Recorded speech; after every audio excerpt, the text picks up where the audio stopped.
This is the Bleav in Pro Wrestling podcast. Here's Rick Ucchino and SP3 on the Bleav Podcast Network.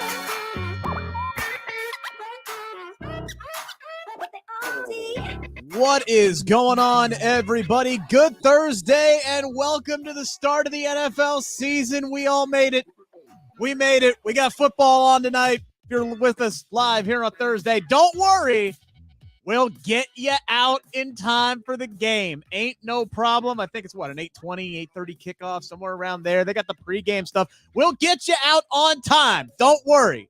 But we are going to take our time tonight here on a primetime edition. We had to go primetime with everything that is going on in the world of professional wrestling, specifically AEW. Last night, CM Punk and the Elite vacate their World and Trios Championships that they had just won days prior. Punk, Omega, Young Bucks, Ace Steel, and others suspended after last weekend's altercation. Oh, by the way, CM Punk has reportedly suffered another catastrophic injury. So even if all of this didn't go down, he would still be gone for months. And there's also still the possibility he may never wrestle again for AEW. A lot is still up in the air because guess what, SP3, according to Fightful Select, which is killing it, now above 11,000 subscribers, good for them. They've well-deserved, well-earned. According to them, SP3, we got the Elite's camp saying one thing, Punk's camp saying another thing. None of these damn stories match up. Now they're bringing in an independent investigator to figure out exactly what happened, which could determine whose future is what in this company. All we know is Kenny Omega is that dude, man. His reported number one primary job when that brawl broke out was to get Larry, CM Punk's dog, to safety. And then for his troubles, he got bit. Not by Larry, though. No, he gets bit by Ace the Animal Steel. And this is all nuts. This is just absolutely insane. So Tony Khan had nothing he could do last night there, SP3, but to circle the wagons, call in the troops. Jon Moxley pulling a Dante Hicks, wasn't even supposed to be there last night, comes out there, cuts the promo of his life, which is saying something. Chris Jericho says, my locker room, always has been, always will be. Wardlow sent out a message last night. You had that all-talent meeting ahead of the time, too. I mean, a lot to just dive in here and talk about. So much happening last night. But, man, this just more and more comes out, and this story ain't going away anytime soon. I think that everybody was under the impression that after the Vince McMahon scandal and the resignation, retirement of him from WWE following sexual misconduct allegations, nothing would come close to that story for the biggest news story of the wrestling year. I thought after Cody left AEW, the company he founded, and then went back to WWE, returning at WrestleMania, I was like, oh, well, after the Vince thing, I was like, oh, 1 and 2 is sold up. But I think quickly, in less than a week, if my time is right, AEW and the fallout from All Out is probably etching its way into the top 2. Nothing's going to top Vince. But this is probably the number 2 biggest story and might have the biggest ramifications than anything outside of Vince McMahon, retiring from the company, in the fact that you have the biggest draw in AEW, one of the biggest draws in all of wrestling, CM Punk, go on a verbal tirade, ripping apart the EVPs of the company that he returned to wrestling after 7 years on. And right in front of the president of the company, the CEO, the guy that could have stopped all of this from the jump.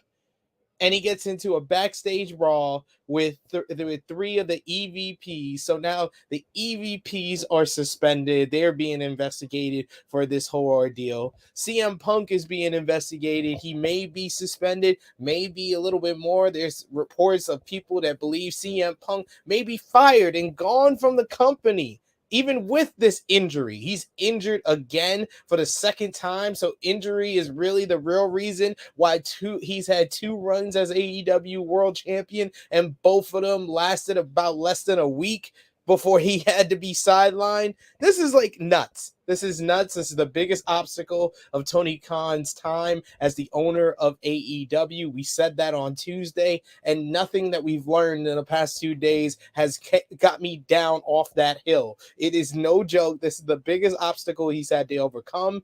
I think he addressed it on Dynamite. The way he addressed it, you could be happy, you could be not happy with how he addressed it, not mentioning Kenny Omega, the Young Bucks, or CM Punk. But he has no AEW World Champion right now. The first ever Trios champions had to be stripped of the titles on the very next show after the pay-per-view, and you had to determine new champions. And now Arthur Ashe Stadium, September 21st, is the next big show. And that's when we're going to decide a new AEW World Champion. Despite all of that, AEW Dynamite was really, really good last night. Yes, it was. Absolutely. Yes, it was. It was very, very good. With their back against the wall, AEW delivered one of their better episodes of the year. Some great matches, people stepping up on the mic, in the ring, making statements. Like you said, there was the all-talent meeting beforehand, and you could tell people were motivated.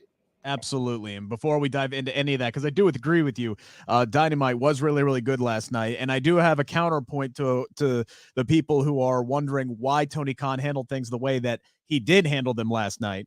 But first things first, got to thank our friends over at Bet Online. We would not be here right now without them. They continue to be the fastest, easiest way to wager on all your favorite sports teams, contests, and events with the first to market odds and lines. Get reviews and news for every league that includes the NFL, Major League Baseball, NBA, NHL, combat sports, esports, and golf. Bet Online continues to be the top online resource for all your sports information, from live in-game betting, props, and futures. Head on over to Bet Online today. Use your mobile device as well. Sign up. Use our promo code BLEAV50. That is BLEAV50 to receive your 50% welcome bonus on your first deposit. Bet Online, where the game starts. And there is a very simple explanation for why Tony Khan handled things the way that he did last night.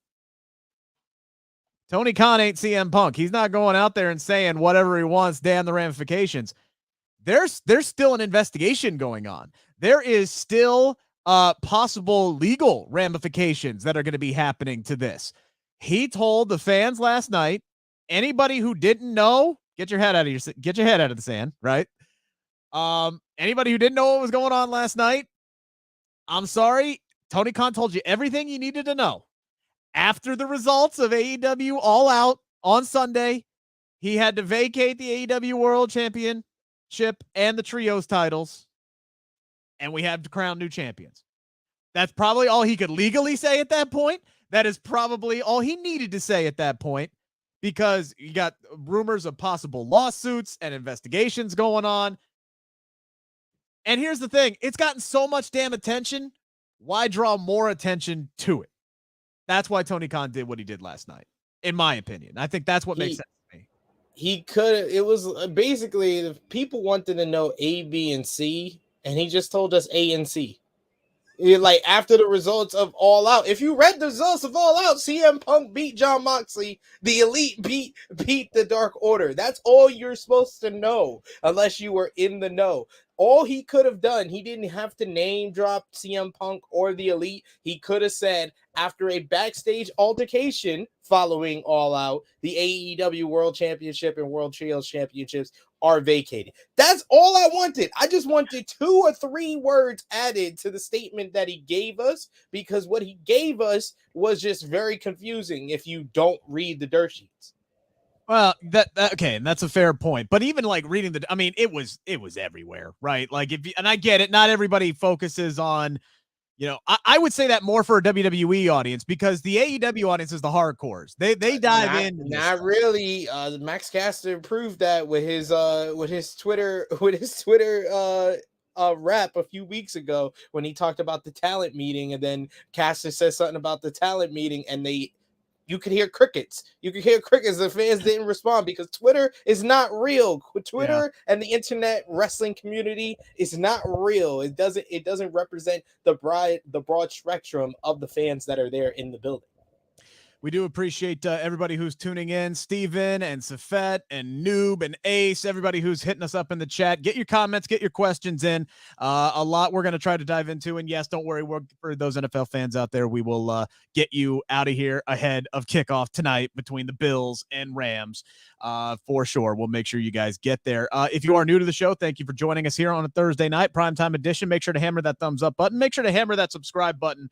Really does help us drive up our audience and get those views up, which, by the way, our last show on Tuesday was the most watched show that we have had by far. Thank you guys so much for tuning in on Tuesday. We really appreciate it and help spread the word. So regardless how Tony Khan handled it, I think the end result was pretty much exactly what it needed to be at the bare minimum.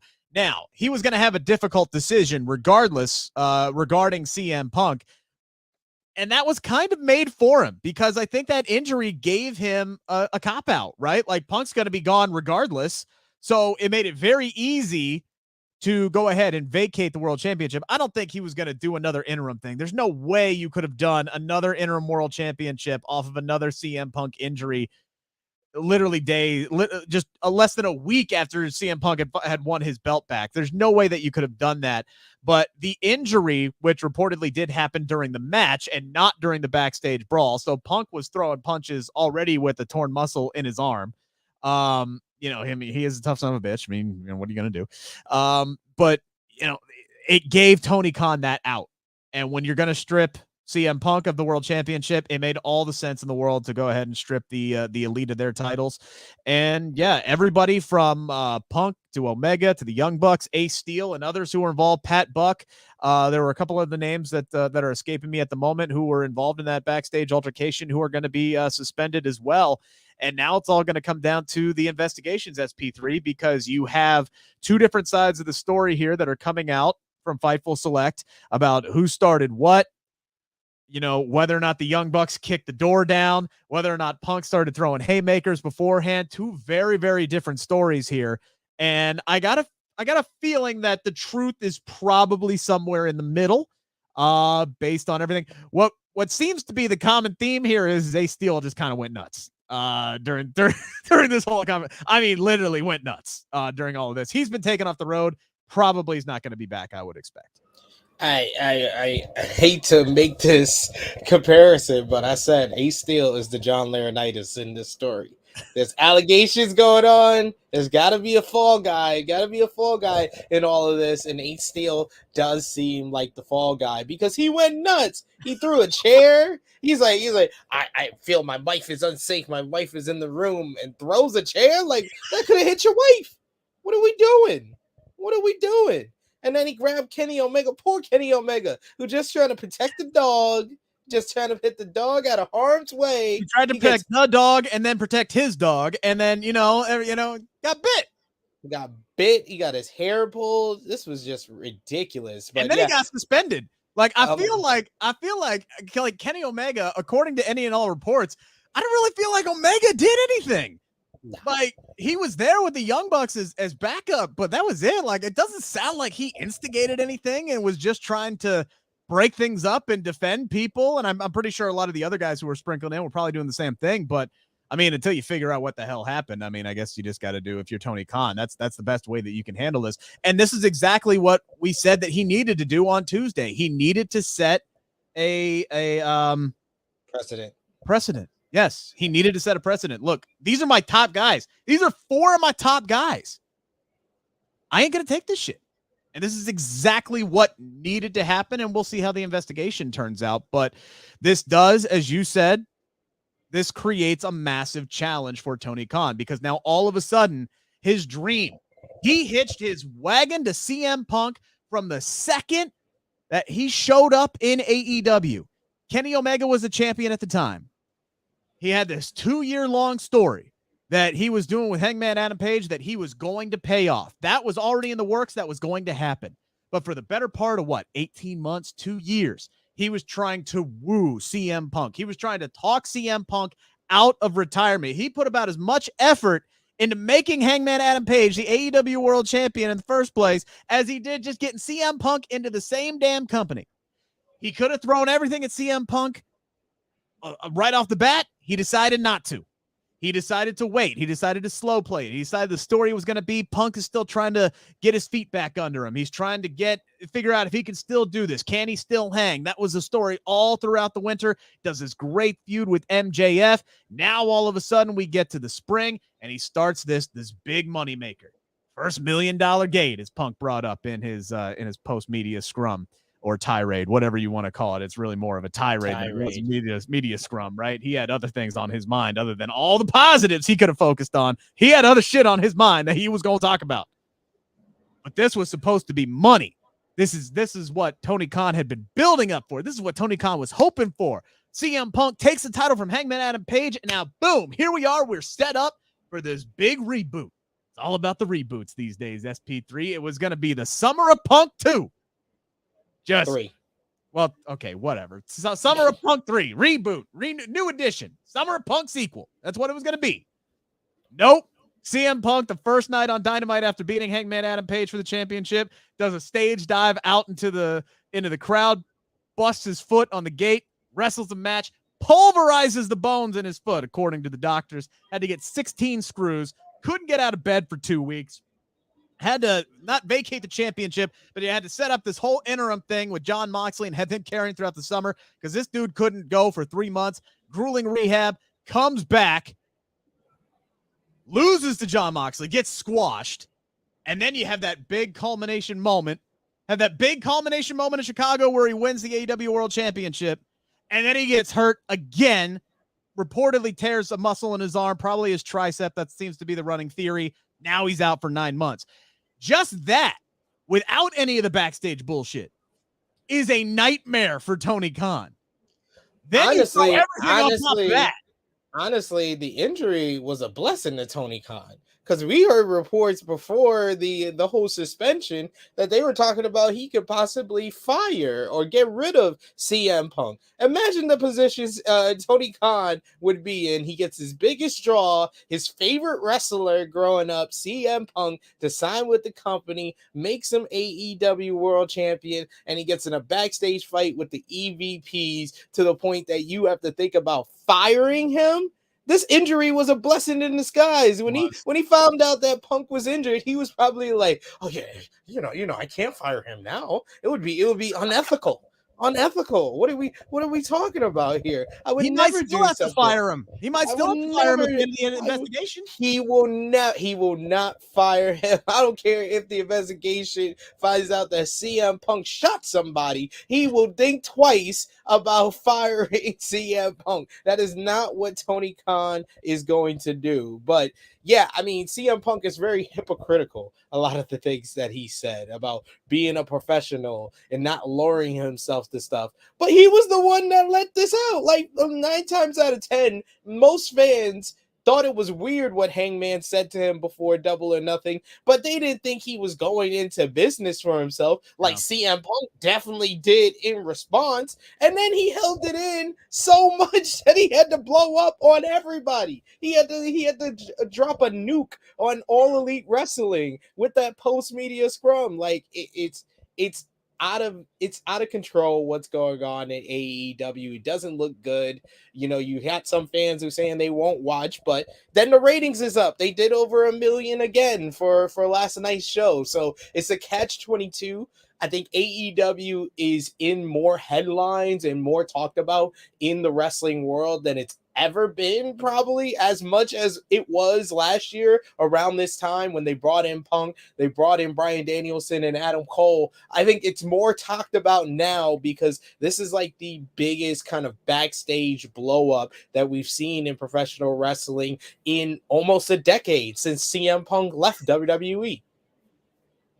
Yeah, we were talking about this earlier. I'm trying to think when the last big like public blow up like this was, especially one that ended up having ramifications on television and changing storylines. The first one I thought about was Edge and Matt Hardy, and then you had to remind me, oh no, this is again, we talk about reboots and sequels. This is just CM Punk's MO because this is what happened in WWE. You had that big public blow up back in what was that 2014? 2014, yeah. 2014. So yeah. Man, life comes at you fast, man. And yeah, I don't know how we got here. Like, again, that line that Hangman dropped completely went over my head. I don't know. I feel like this is something that could have been corralled by Tony Khan, that could have been squashed backstage, that you could have had an argument, get these guys in a room. This is something that could have gone away months ago. But again, it was left to fester and grow. And then CM Punk, man, just had a vision in his mind of what he needed to do to right this wrong against him. And it included calling out Hangman Adam Page on a public stage where everybody was like, what the hell was that? And then we thought that was behind him. We thought they were even. We were square. And then all of a sudden he comes into the media room. And I swear from the second that Nick Hausman, poor Nick Hausman, who handled that situation like a total pro, he gets the microphone. I'm sitting right next to the dude. And he's like, Punk. And then Punk goes, I'll start, Nick. And I'm pretty sure everybody in that room had the same exact reaction that I did. Oh, shit. It's about to go down. That was rehearsed. Even Dave Meltzer said it. Yeah, that was rehearsed. It definitely was rehearsed from the very beginning. Everything not to say like CM Punk was in a mirror saying it line for line, but he was prepared. He had mentally prepared himself to do what he did at that post media scrum. And it was almost like fate that Hausman had the first question, because it's like he talked to Nick and Nick was the first one to bring up Colt Cabana. Like somebody with history with Colt Cabana. It was almost like it was fate. I don't know what would have happened had I had the first question. Like, again, I'm right next to Nick. It was Nick and then Rick, and they handed the mic to Nick first.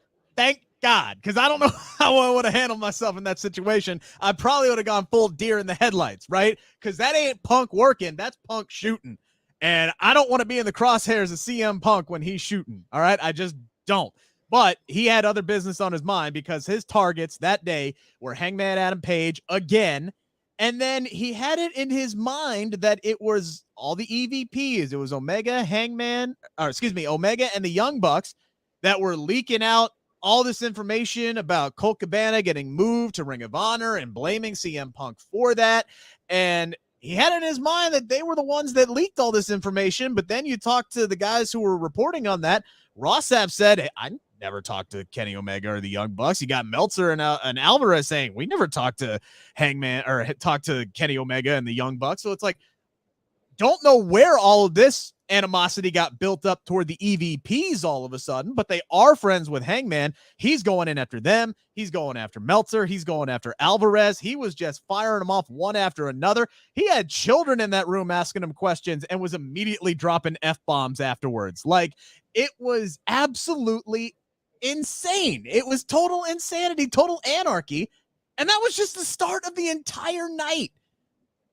I think Tony Khan, if he had a chance to get that one back, would have shut CM Punk down after 5 minutes, maybe, if that. Like that first question, get him out. See you later. Bye. Or the second that he started talking about the EVPs, cut him off. Cut him off. Yeah. Get him to shut up. Get him to shut up before this escalates even further. And again, this is where I have an issue with what Tony Khan did, is because he let it reach to the point of no return.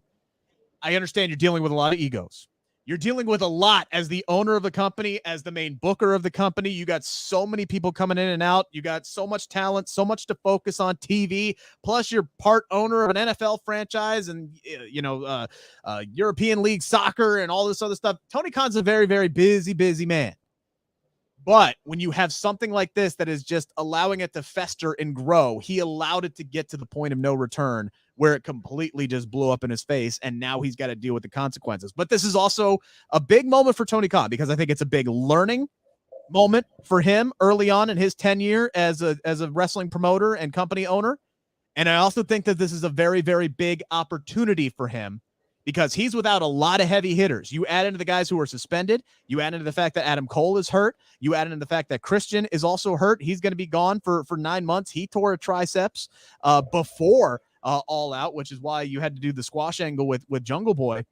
This is now a moment for Tony Khan to where he's going to have to lean on his bench. And a lot of these guys, I'm talking the Miros and the Andrades and the Buddy Matthews and the Kip Sabians and the Ricky Starkses of the world, right? Lean on these guys, push these guys, build up your next generation of stars, right? You got the guys who've been basically sitting in AAA, just sitting there, developing, waiting for their opportunity. Now is his opportunity to lean on these guys. You wanted your summer of Punk, you wanted your fall of Punk, you're not going to get that. Now it's all about figuring out who your world champion is going to be, hopefully somebody that can bring some stability to it. You still have Moxley. You still got MJF, who's back. All of a sudden, MJF looks like the savior. Who would have thought that would have happened 4 months ago? You got Chris Jericho. He also looks like the top heel. He did an excellent job of going from one hat to the other. But honestly, I feel like Jon Moxley saw all this coming.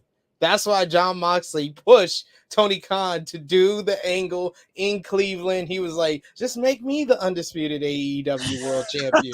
You can do the Punk rematch at All Out, but you can also just keep the title on me. He was supposed to take a vacation. He's supposed to be on vacation. This man is out here cutting masterful babyface promos. A phenomenal job that he did last night. And he is really the anchor, the ace, the flag bearer of AEW. So I think he was trying his best to be like, Tony, let me help you out of a bad situation. I know you want to go with Punk, but let me beat Punk, and then we can revisit the match at All Out. But you could also keep the title on me. I'm just saying, it seems like that's the right decision. I don't have any issues back here. Yeah, and tried to help you. Mox tried to help, Tony. And in hindsight, man, if you think about it, let's just say that Tony Khan was like in a situation where he had to flip a coin, right? All right, well, let's just say it landed on tails instead of heads, and you decide to go with Jon Moxley over CM Punk. Now, all of a sudden, Punk doesn't have his platform on that media scrum, and none of this fight doesn't happen. None of this headache. You still have your EVPs. You still have your first ever World Trios Championship. So, hindsight being what it is, yes, I think Tony Khan would have kept the title on Jon Moxley, and probably should have anyway, because Punk has... It was pretty obvious that Tony Khan brought CM Punk in to be the guy that Jon Moxley has always been for this company from the get-go. Jon Moxley, for the better part of 3 years, has been the best professional wrestler in the world. You had him. You had him there, ready to go. He was white hot. He's on the run of a lifetime. One of the most overly booked guys, well, the strongest booked guys, not overly, but strongest booked guys in your entire company. Tony Khan even mentioned it in the media scrum. If you missed it between all the F-bombs, Jon Moxley had been pinned on Sunday on level playing field without getting screwed over for the first time in 3 years in one-on-one competition. That's insane. He probably should have just stuck with Mox. That seemed to be his guy. You wanted to do the whole thing with Punk, you probably should have called an audible and just kept things going with Moxley, because you needed stability in that moment. And now you have anything but. And now here we are with another damn tournament to crown another damn champion. And oh, by the way, you have MJF waiting in the wings. So what's the stability there? Are we really about to just crown a champion for them to drop the belt to MJF when stability is what you desperately need right now? That said, MJF was brilliant last night. Absolutely brilliant. That MFer got in there, or should I say MJFer? That MJFer got in there and cosplayed CM Punk. Like everything that has ever been said about CM Punk, he came in there. Oh, I love the fans. I love this company. Everything is great. Go Buffalo. Go Josh Allen. This is all awesome, right? Also perfect timing considering the Bills were starting the NFL season the very next day. So all of that was just perfect timing and perfect placement. And then the second something goes wrong and it didn't go MJF's way, and Jon Moxley comes in there and tells him to get the hell out of his ring. He ain't got time for his BS. All of a sudden, that's when the true colors come out. That's when the true MJF shows himself and he starts throwing a hissy fit, right? That was totally cosplaying pretty much the entire story arc of what CM Punk, of what played out, right? Of what everybody has said about CM Punk. That's what MJF did last night. And then Jon Moxley just the white knight for Tony Khan comes in on his day off and cuts a passionate promo about what AEW and that World Championship means to him and what it means to everybody and how this company is in dire need of leadership. I thought last night you had several guys step up. MJF, just because he's now your top heel, he's got to take over that top spot, that top role there, and you expected that with him back. But Jon Moxley, I thought Chris Jericho, who I have been very impressed with how he has handled that situation, especially that media scrum. I thought he was absolutely wonderful, even though he knew that shit was going down backstage. He didn't play his hand at all. He sounded calm, cool, level-headed, looked like the biggest adult in the room for everybody, like, and the guy who made the most sense and was putting over MJF and talking about the business. I thought the way that Chris Jericho has handled this with the what he did in the media scrum, with what he has done in the talent meetings, to what he did talking about, this is my effing locker room, it ain't changing. I thought Chris Jericho has been great throughout all of this. And then it was great to see Wardlow get that spot last night where he just absolutely decimates Tony Nese and then gets on the microphone and say, hey, I've been reading all that shit you've been saying. Ain't no momentum dying here. You all gonna remember who the fuck Wardlow is. Which to me tells me that Tony Khan has remembered who Wardlow is, remembered how white hot Wardlow was, and is going to start focusing more on him in that TNT championship, which is a good thing. I think those four guys all shown last night that these are going to be the main central figures for Tony Khan moving forward, and they probably should be. I think you're missing out on some people. Even Death Triangle, they stepped up in the ring with that trios matchup against the Best Friends. Probably their two most reliable trios and established trios in All Elite Wrestling, providing an awesome opener to the show. Bryan Danielson and Hangman Adam Page. Hangman Adam Page is probably so happy that our good friend Cher Delaware gave a bottle to Dax Harwood and Cash Wheeler, so he was drinking early backstage and decided to dip out. So he was the person most talked about during that post scrum. And he had no idea what was going on. That actually showed up on this show, and they had a hell of a match. One of the best TV matches of the year from any company was Danielson and Page last night. And then Daniel Garcia and Wheeler Yuta in the main event. Those were three quality matches, and all of those guys stepped up. They not only stepped up on the microphone with the guys that you're mentioning, but they also stepped up in the ring. So it was a real night where AEW had their back against the wall, and they stepped up and had a great night of wrestling television. So I really enjoyed the show, but MJF and Jon Moxley were the two best promos out there. But Jon Moxley is an all-time babyface promo. He's right up there with your Stone Cold, with your Rocks, with your Dusty Rhodes, with your Hulk Hogan in the 80s. Not all the way. Hulk Hogan in the 80s, Macho Man. Let me tell you something, brother. The top babyface promos of all time, John Cena. Yeah. Jon Moxley is up there with all of them, and he continued to deliver, but this might be his masterpiece, because this was him really taking the flag and saying, this is my company. I'm the heart and soul here. No one's going to push me aside. In the fourth quarter, winners want the ball, and I want the damn ball.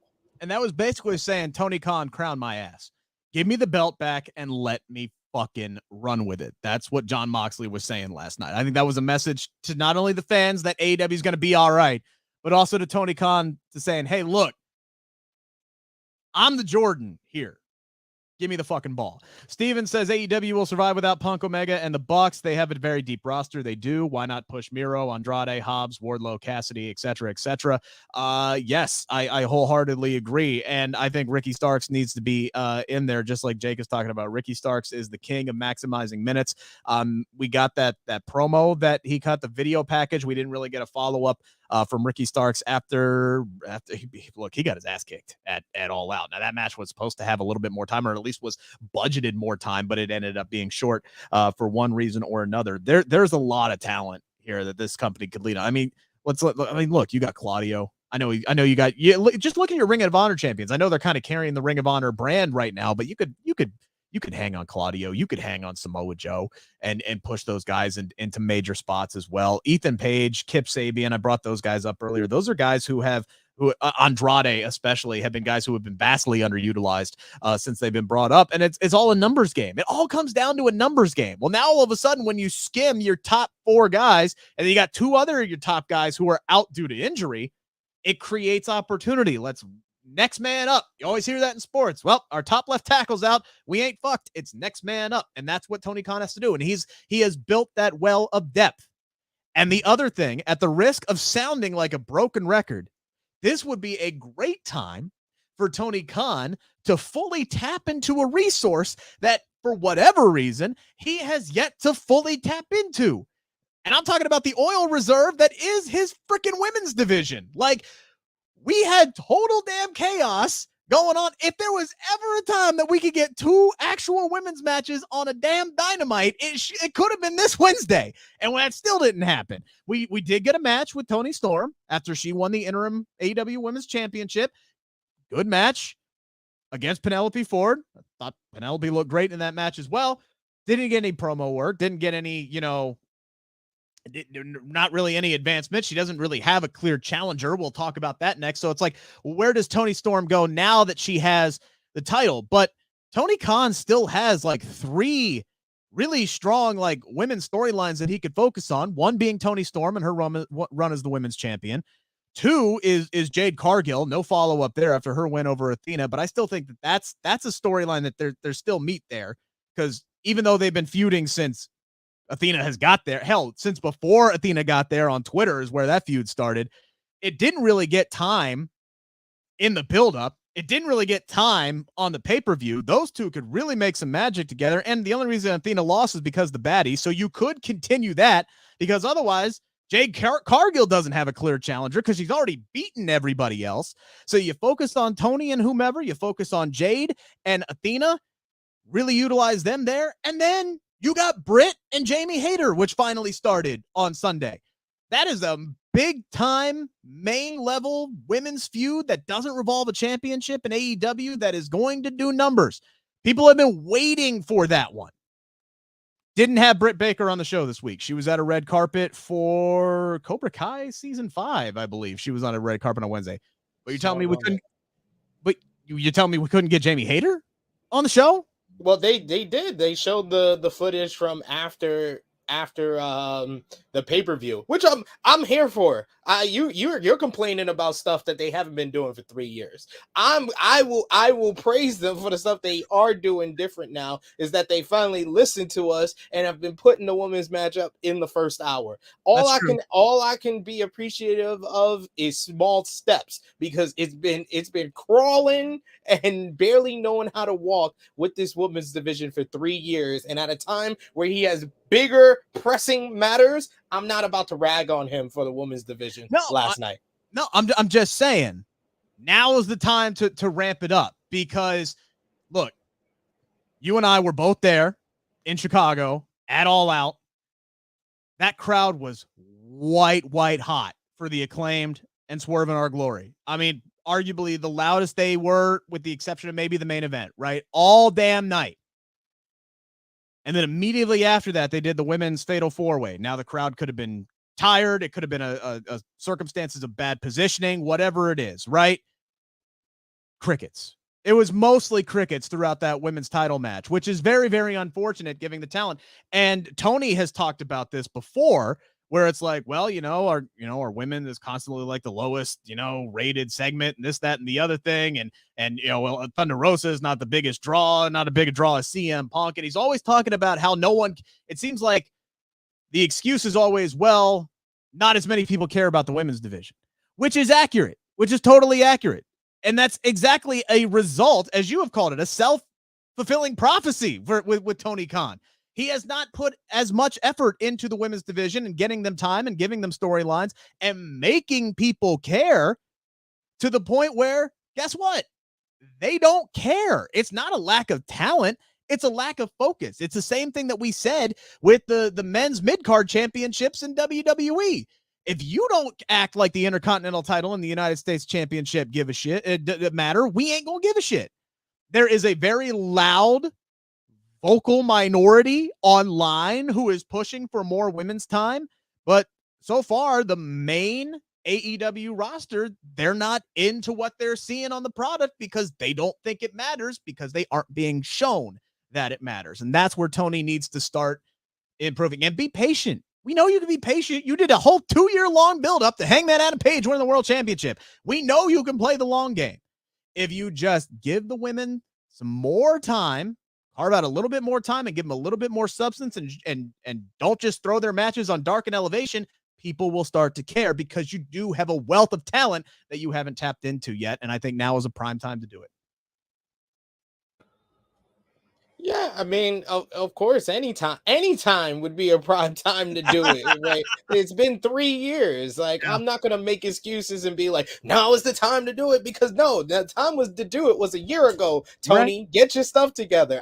But like I said, I don't think it's the time even to criticize that part, because that's been criticized into the ground. The time right now is to come up with solutions for the issues that they have at hand that they need to deal with. They've shown for the past 3 years that, yeah, they haven't done the most with their women's division, but they ain't dying of due to that. This may be something that starts the downfall of AEW with this whole situation with CM Punk and the Elite. But I agree with most of y'all in the live chat. There are ways to focus on the different people, like your Lance Archers, like your Miros, like your Andrades, where it's gonna make the loss of the Elite and Punk not too bad for them. And then when he gets used to that, then we can go back to criticizing him for the women's division and asking him to focus more on the women's division. Let him deal with one struggle at a time.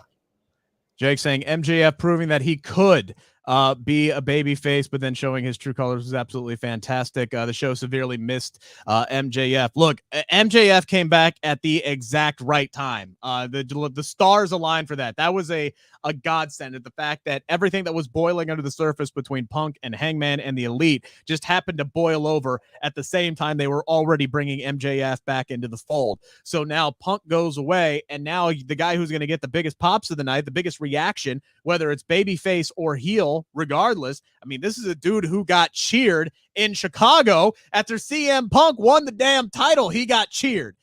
The people love MJF, and Jericho said it best in the post-media scrum.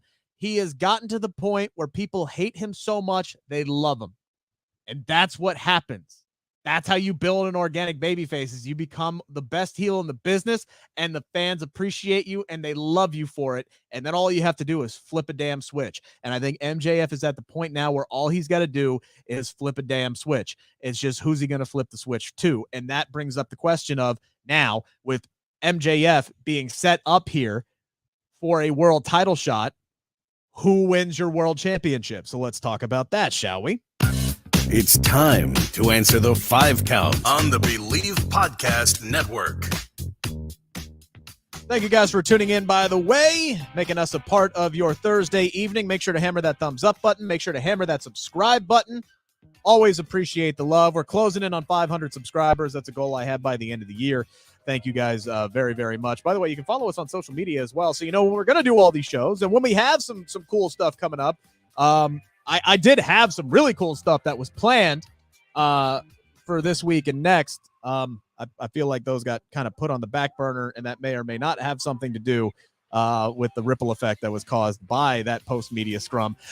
So unfortunately, that's got put to the back burner, but I will always have cool stuff coming up on this channel, so make sure to subscribe. So Tony Khan had to strip CM Punk SP3 of the AEW World Championship, which meant that we need a new world title holder. And instead of just opening up the show with Jon Moxley in a dream sequence and just pretending like that night and All Out never happened, Tony Khan went to the well once again. This is AEW, so now we have a Grand Slam Tournament of Champions to crown a new world champion. Bryan Danielson did defeat Hangman Adam Page last night in a tremendous match, which, by the way, that result was accidentally spoiled by Chris Jericho, but whatever, shit happens. So we're going to get Jericho and Danielson next week. We got Sammy Guevara and Darby Allin on Friday. The winner will go on to face Jon Moxley next week, and then we get the finals at Dynamite Grand Slam in New York, Arthur Ashe Stadium, September 21st. SP3, what do we think about Tony Khan's solution here? How do we feel about another tournament? How do we feel about the bracket? And who wins? A lot of questions there. but it's a multifaceted situation we got going on here. What I would have done is I would have put all three former champions in a 4-way: Hangman Adam Page, Jon Moxley, Chris Jericho, and then have like a 4-person tournament to decide the 4th person in the tournament. I think that the tournament has been ran a little dry as far as AEW. I feel like we have gotten a tournament before every pay-per-view. I'm pretty sure we have. Because you had like the battle royals to determine who's going to be in the 3-way for the AEW World Tag Team titles at Revolution. You had 2 Owen Hart Cup. I forgot about the Owen Harts. Yeah, 2 Owen Hart tournaments going into Double or Nothing. You had the All Atlantic Championship tournament going into Forbidden Door, and you had a tournament to deter for the AEW Interim World Championship, and now you got a Tournament of Champions here. So I like the people included in the matchup because I feel like all 6, despite Jericho, Moxley, and Danielson's association with WWE before this, all these guys feel like they are AEW. They feel like AEW guys, especially like Sammy and Darby, and especially Moxley and Page. So I think that they made a good choice in that one. And I'm very interested to see who wins out, who's going to the finals. My pick for the finals and my pick to win, I think AEW Dynamite Grand Slam is going to be the Battle of the Blackpool Combat Club, Moxley versus Danielson 2 here in AEW. And this time, Bryan Danielson wins and becomes the AEW World Champion. It's tough. Like it really is. I look at this bracket and I agree with you on the finals, but man, and I want to agree with you on the winner. Like I really do. And there's part of me that loves the idea of this bracket for Danielson here. You beat Hangman, you beat Jericho, you beat Moxley. You just beat all 3 guys outside of CM Punk and Kenny Omega, who were the AEW World Champions. So you would have beaten all 3 guys who are the active members of the roster who have been AEW World Champion to capture that title. And I do think that Bryan Danielson has been for the last year, like Danielson was kind of brought in as an afterthought after CM Punk. Again, Tony Khan brought in CM Punk to be the guy. He didn't bring in Bryan Danielson to be the guy, or Danielson would have won the damn title by now. He would have been in the situation that Punk is. But falling back now on Bryan Danielson is not a bad thing at all. It's actually great depth. And again, shows the depth of the roster is the fact that Danielson, for me, has kind of fallen into that category of Adam Cole and Andrade and some of these other big guys and Miro who have been underutilized. Now, I know Danielson's had these big matches. I know he's had big matches and big rivalries, but he hasn't come out on top in a lot of those. This is an opportunity for him to come out on top and become the AEW World Champion, which a lot of people have thought he should have been by now. He can still be utilized in certain ways, but still be underutilized, SP3. He has not lived up to the booking that you would expect a Bryan Danielson to have when he came in. You can't deny that. Yes, I can. I don't know what I don't curse a lot on this show. I don't know what the fuck you're talking about.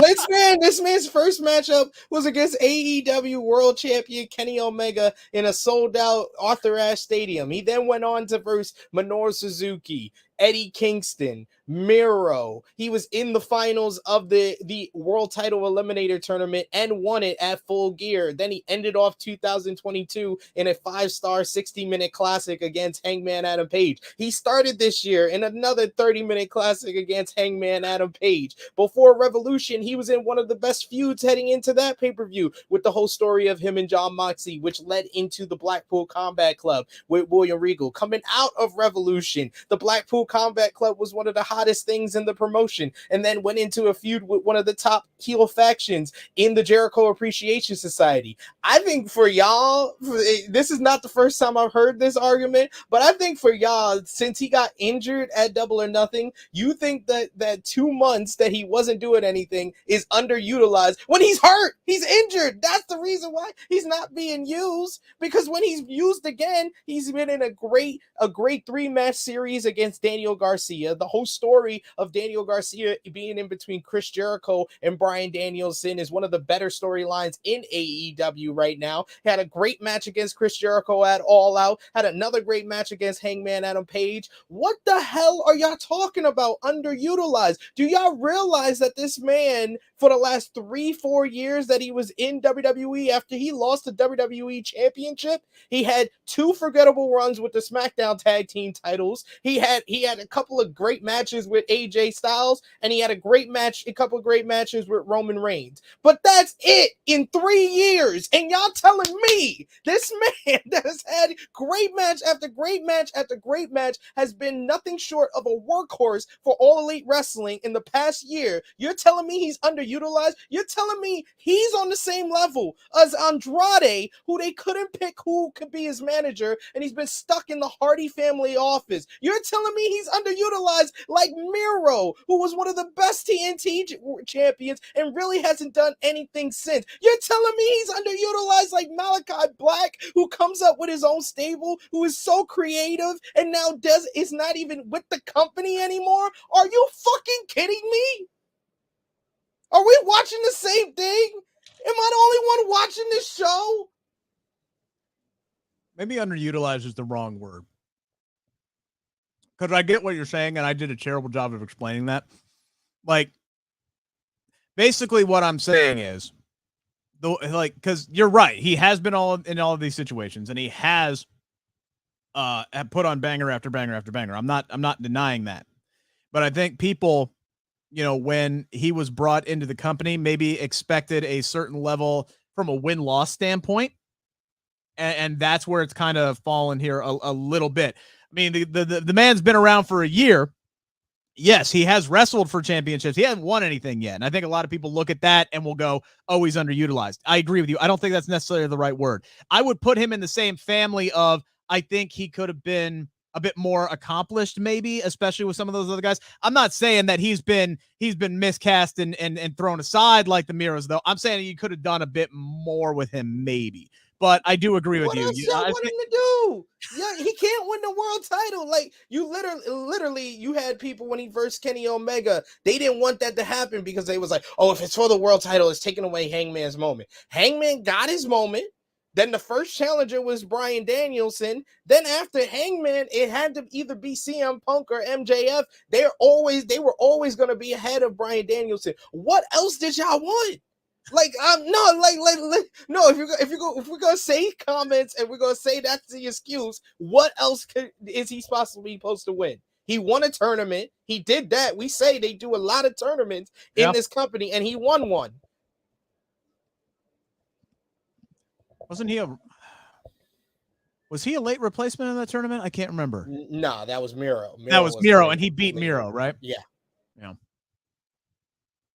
Regardless, he has a chance now to win his first AEW World Championship. Does he get it?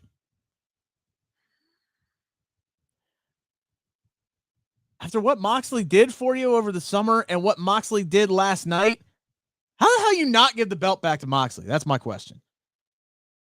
I feel like it's too soon to give it back to Moxley, because I feel like he shouldn't have even took the title off of him at All Out at this point. In retro, if we had retrospect in hindsight, yeah, it would. I definitely wouldn't take the title off of Moxley, and probably the move to go would do Danielson and Moxley at Grand Slam with Moxley as the champion. But if you can't do that, I think that's the best option for Grand Slam, and then the winner of that versus MJF at Full Gear.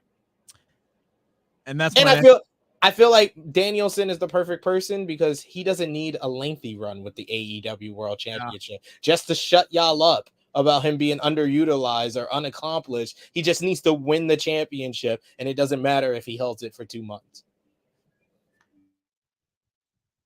Yeah, because that's the other question. Does this tournament even fucking matter?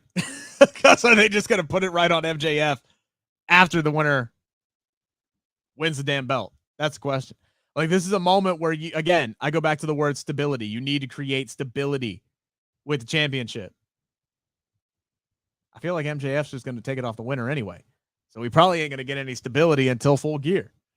And how long is MJF going to have it? We'll see. MJF didn't change at all though last night. I mean, he's dropping Triple H references. He's talking about my good friends over in WWE. He's still talking about the bidding war of 2024. He's talking about how you might take that championship over to a real company. MJF was one of the MVPs last night for sure. Ain't no more tournaments as far as the trios championships are concerned. We already had a trios match set up on the show. Tony Khan said, F it. It's now for the gold. And at the end result, we get Death Triangle, and now we got Tupac. We got two belt Pac in AEW, the first double champion in AEW. You want to talk about a guy who was underutilized for a very, very long time in AEW. It was Pac. Now all of a sudden, he's a double champion. Trios titles go on Death Triangle as opposed to the Best Friends. I was rooting for the Best Friends to win this match because I would have loved to have seen Orange Cassidy and Trent get some gold in AEW. What do you think? Did they make the right choice by putting the titles on the Death Triangle last night? Yes, I feel like they're the most reliable, established trio in All Elite Wrestling. You know, when you put those three guys in the ring, they're going to have a great match, whether it's been against Death Triangle this year, the United Empire this year, or that match against the Best Friends. Death Triangle, Pac, Penta, and Phoenix have delivered. This sets up natural matches, too, for the Trios Championship. The United Empire defeated Death Triangle in the tournament, so they got to be in line for a title shot. Of course, the Elite, when they return, have to be in line for a title shot. If Malachi Black hasn't gotten his release, House of Black has a win over Death Triangle. They have to be in line for a title shot. If there's a new trio from Dark Order, that's a new matchup that hasn't been explored too much as well. So there's a whole bunch of that you can really kind of flesh out the trios division, and Death Triangle's the perfect anchor for that. Yeah, I think I was fine either way, but I definitely do think I would have to agree with you. I think they're the perfect anchor to kind of carry everything through here. So yeah, in hindsight, I think they made the right choice. I wouldn't have been mad either way. Steven says when 10 comes back, Death Triangle versus Dark Order. Absolutely, you could do that. Frantic World asking, isn't Mox trying to go on vacation? He was supposed to be on vacation, but who knows how long he's going to take that off. Because, look, AEW is coming to Cincinnati on October 18th. I highly doubt he's missing that show. So I don't know if it was going to be an extended vacation, but he might have taken a few weeks off and then come back for the Cincinnati show. That might have been his triumphant return. Is when he was going to come back. So it's going to be interesting to see now that he's working all the way through Arthur Ashe, whether or not he does take the vacation afterwards. That's going to be interesting to find out there. One other match that was set up for Arthur Ashe, Tony Khan teased it in his media scrum with Swerve and Keith Lee, most of which was in character. By the way, guys, you can watch all of those media scrums right here on the Bleav in Pro Wrestling podcast channel. They're all up there right now, from Punk's tirade all the way down. Really, really good stuff from everybody. I shouldn't say good stuff from CM Punk. Definitely interesting stuff from CM Punk, but great stuff from everybody else. Alluded to the fact that we were going to get a rematch after that absolute barn burner that we saw between the Acclaimed and Swerve in Our Glory in Chicago. We're getting it again in New York. SP3, true or false, the Acclaimed should win the AEW Tag Team Championships at Grand Slam. It's true. Listen, it's true. Listen. Oh, man. Yes, I was there live to hear that crowd kind of explode for the Acclaim. Oh, scissor me, daddy. Great chance. This is their moment. This is Caster and Bowen's moment. New York City is where they were brought up in the independent scene. It's where both guys are from. They deserve this moment more than anything. And Grand Slam needs one of those big title change moments. You had your big moment with the dream match of Danielson and Omega. You don't have that dream match that you could just put out there at Grand Slam at Arthur Ashe Stadium, but seeing two New York boys win the championships in that big stadium, I think that would be a key thing to making it memorable. If this was the plan all along, right? And who knows if it was. Maybe Tony decided to go this route after hearing that reaction in Chicago. It's hard to tell for sure. But let's just say, right? Let's just say this was the plan, was to have the Acclaimed lose in Chicago only to win in New York just 2 weeks later. If that was the case, how the hell are you not going to call an audible in Chicago based off of that crowd. I don't think this was the plan. I think that he listened to the crowd at All Out, and now it's the plan. Yeah, I think that would have to be the case, right? Because so many people brought up the idea of, oh man, if there was ever a time to call an audible, that was the time. Well, that depends entirely on a lot of what your plans were for, one, the tag team division as a whole, but also Swerve and Keith Lee. And Swerve and Keith Lee kind of dove into their media scrum in character, a lot of it, but saying, hey, look, y'all, we're fucking awesome. Like this, let us do us, right? We're carrying this tag team division right now. It's not our fault that we make other people look so damn good that you want them to win. And they kind of sold me on that. I do feel like people have been like, I don't know, like they've just been kind of down on Swerve and Our Glory as the tag team champions for some reason, and been saying, hey, well, maybe they should put it on this guy or this, that, and the other thing. And Swerve really hit into that in that media scrum. And then he comes out, man, and he pulls this ultimate heel move last night. All anybody wanted the entire effing day was to hear what Max Caster was going to say in his rap.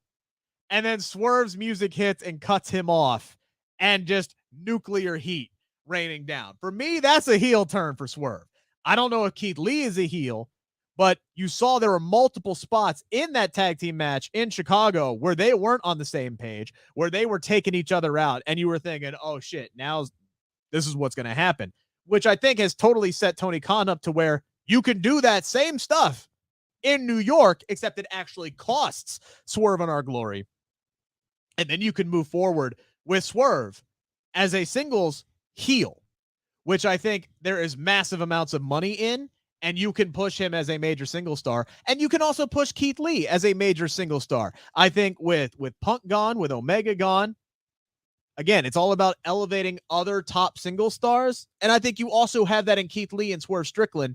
So now you can move them into the singles ranks. Yes, they've been great tag team champions. I wouldn't be mad if they retained either. But again, it comes down to, if you ain't going to crown the Acclaimed now, when are you ever going to do it? I think this isn't a anti Swerve and Our Glory statement. It is just a pro Acclaim statement. I think it's their time. They've won more matches than anybody. They're hotter than anybody. They're more over than anybody. Elevate everybody involved. Put the belts on the Acclaimed. Turn Swerve heel for real. Have him feud with Keith Lee. Top babyface, top heel, new tag champs. Everybody wins. The answer to that statement is true. Talked about Toni Storm earlier, about how she does not have a clear-cut challenger now that she has won that fatal four-way to capture the interim world title. Didn't hear her talk last night. Did see her wrestle. She did beat Penelope Ford. Fill in the blank, SP3. The first challenger to Toni Storm should be who? It should be Ty Mello. Ty Mello. You need an established heel to get the crowd behind Toni Storm. I will say, you said the crowd was quiet during the All Out 4-way. I don't think it was really quiet, but I will say they were quiet for Toni Storm. I would say Toni Storm got the least amount of reaction from the crowd. So this is, putting the interim championship on her to build her up. But I would say her going after, the JAS ladies, whether it's Anna JAS or Ty Mello, that is kind of the best route for them to go. There's Serena Deeb is also a great option. I know she has a matchup on Rampage, so they might be building her up for a title opportunity, but I feel like it's been too soon. You saw Thunder Rosa go against Serena Deeb and Nyla Rose. I think that you need Toni Storm to have something different. So Ty Mello would be the route I would go. I am the exact same way. I was thinking of starting with Anna JAS and then moving on to Ty Mello. I think this would be a great route to actually do something with the ladies in the Jericho Appreciation Society, because right now, Anna J, ever since she's turned heel, all she's done is like attack people and choke them. And it was funny, like the first 2 weeks that it happened. And now it's like, okay, is this her character? Because that's not a character.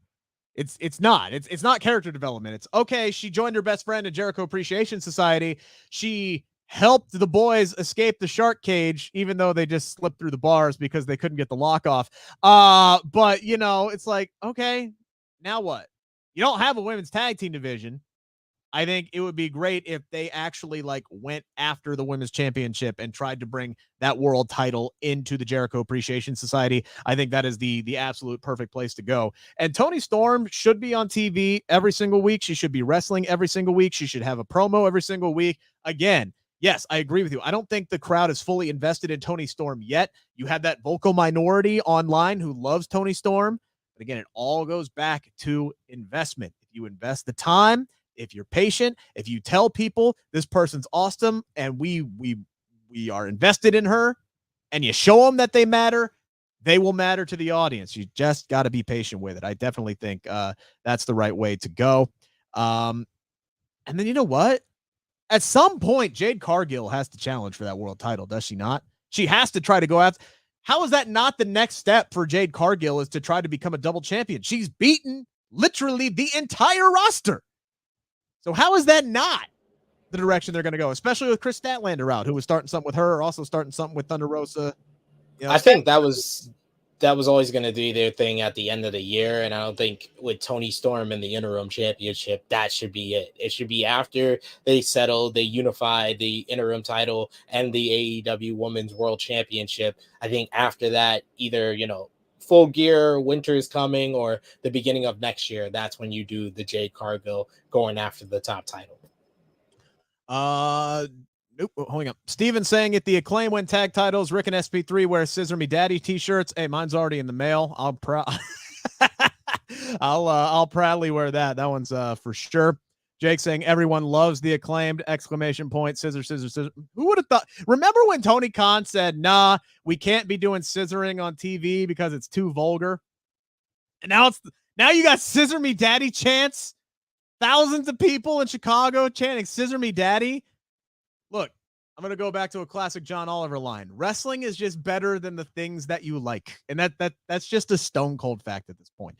And last but not least, it's not really a question, but it is it is what it is right now. Malachi Black reportedly granted his conditional release, and we do wish him all the best with whatever is going on. There was that moment for the live crowd only there, SP3 on Friday, where after he ate the pin from Darby Allin, for Allen, Sting, and Miro to win the 6-man tag match against House of Black. House of Black hugged. Malachi got up, took a bow, blew a kiss to the audience, and left. And immediately anybody who paid attention was like, oh, what's going down there? Will Washington of Grapsody on Fightful Select asked Tony Khan in the media scrum about that, whether we should read anything into that. Tony Khan gave us the old no comment. And then the report came out that talent, as far as is under the impression that Malachi Black has been granted a conditional release. Of course, one of those conditions would be the fact that he can't just go up and go to WWE.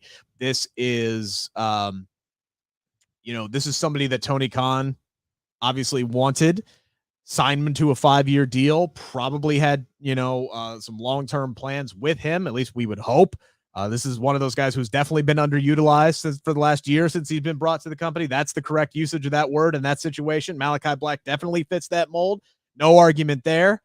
Whatever's going on with him, just hope he's all right. Just get right. Whatever's going on. I know he had to back out of another indie promotion, another indie event because of personal reasons. Whatever's going on with Malachi, I hope he's all right. And I hope to see him in the ring again soon because he is a tremendous performer. But at the end of the day, you got to take care of yourself first.